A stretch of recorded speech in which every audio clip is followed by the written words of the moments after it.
ഇടതുപക്ഷ ജനാധിപത്യ മുന്നണി വളരെ അഭിമാനത്തോടെ ആവേശത്തോടെയാണ് സഖാവ് ആരിഫിനെ ഇവിടെ സ്ഥാനാർത്ഥിയായി പ്രഖ്യാപിച്ചത്.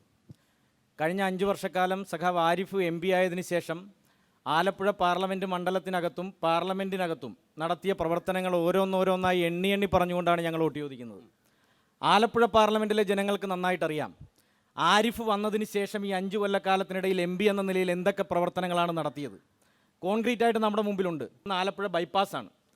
ആലപ്പുഴ ബൈപ്പാസ് യാഥാർത്ഥ്യമായത് 2021 2016 LDF ഗവൺമെൻറ് അധികാരത്തിൽ വന്നതിന് ശേഷം ആലപ്പുഴ ബൈപ്പാസിൻ്റെ പണി ആരംഭിക്കുകയും അതിൻ്റെ പകുതിയോളം പൈസ സംസ്ഥാന ഗവൺമെൻറ് എടുക്കണമെന്ന് BJP കേന്ദ്ര ഗവൺമെൻറ് പറഞ്ഞപ്പോൾ പകുതി പൈസ മാത്രമല്ല 199 കോടി രൂപ ബൈപ്പാസിന് വേണ്ടി കേരളത്തിലെ LDF ഗവൺമെൻറ് മാറ്റിവെച്ച് അതിൻ്റെ പ്രവർത്തനം ആരംഭിച്ചു.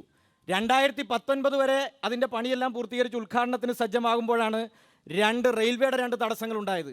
ആരിഫ് എം പി ആയതിനു ശേഷമാണ് ആ റെയിൽവേയുടെ തടസ്സം മാളികമുക്കിലും അതുപോലെ തന്നെ കുതിരപ്പന്തിയിലെയും 2 റെയിൽവേ മേൽപ്പാലങ്ങൾ അതിൻ്റെ പണി പൂർത്തീകരിച്ചത്, അതിനുള്ള അനുവാദം വാങ്ങിക്കൊടുത്തത്.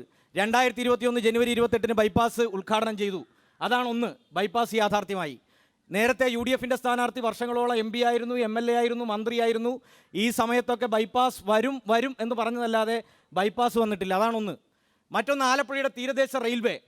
ഏറ്റവും പ്രധാനപ്പെട്ട ഒരു കാര്യമാണ് ആലപ്പുഴയുടെ തീരദേശ റെയിൽവേ. ഈ തീരദേശ റെയിൽവേയുടെ ഏറ്റവും വലിയ അവഗണനയാണ് കുറേ കാലങ്ങളായി കോൺഗ്രസ് ഭരിക്കുന്ന കാലത്തും അതുപോലെ തന്നെ BJPയുടെ കാലത്തും എല്ലാം ചെയ്തുകൊണ്ടിരുന്നത്. പക്ഷേ ഇപ്പോൾ ഈ ആരിഫ് വന്നതിന് ശേഷം അതിൻ്റെ പുറകെ പോയി.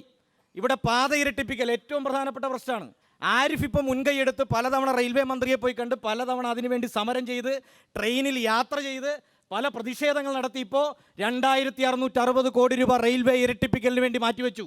അതുമാത്രമല്ല, ഇവിടുത്തെ റെയിൽവേ സ്റ്റേഷനുകൾ, ആലപ്പുഴ റെയിൽവേ സ്റ്റേഷൻ 8.5 കോടി രൂപ മാറ്റിവെച്ചു. ഇപ്പോൾ പണി നടന്നുകൊണ്ടിരിക്കുക. കായംകുളം റെയിൽവേ സ്റ്റേഷൻ 8.5 കോടി രൂപ മാറ്റിവെച്ചു. ഇവിടെ നമ്മുടെ ഈ തൊട്ടടുത്തുള്ള മാരാരിക്കുള റെയിൽവേ സ്റ്റേഷൻ, ഇവിടെ ഇരിക്കുന്ന ആളുകൾക്കെല്ലാം അറിയാം, അതിൻ്റെ 2nd പ്ലാറ്റ്ഫോം പണി ഇപ്പോൾ പൂർത്തീകരിച്ചു.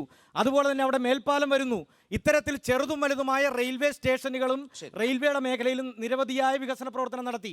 അതുപോലെ ആലപ്പുഴ മെഡിക്കൽ കോളേജിൽ നമ്മുടെ സൂപ്പർ സ്പെഷ്യാലിറ്റി ഹോസ്പിറ്റൽ കൊണ്ടുവന്നു. അതിന് പണം നീക്കിയിരുത്തുന്നതിന് LDF ഗവൺമെൻറ് മാറ്റിവെച്ചിട്ടുണ്ട്. അതുപോലെ തന്നെ ആരിഫ് മുൻകൈയെടുത്ത് ഉപകരണങ്ങൾ ഉൾപ്പെടെ MP ഫണ്ടിൽ നിന്ന് വാങ്ങി. അതേപോലെ വൈറോളജി ഇൻസ്റ്റിറ്റ്യൂട്ട് വന്നു. അങ്ങനെ പ്രധാനപ്പെട്ട കാര്യങ്ങൾ എടുത്ത് പരിശോധിച്ചാൽ എണ്ണി പറയാൻ കഴിയുന്ന 1-2 കാര്യങ്ങളാണ് ഞാൻ ഈ സൂചിപ്പിച്ചത്. ബാക്കി കാര്യങ്ങളെല്ലാം ജനങ്ങൾക്കിടയിൽ ഇതെല്ലാം ചർച്ച ചെയ്യപ്പെട്ടുകൊണ്ടിരിക്കുകയാണ്.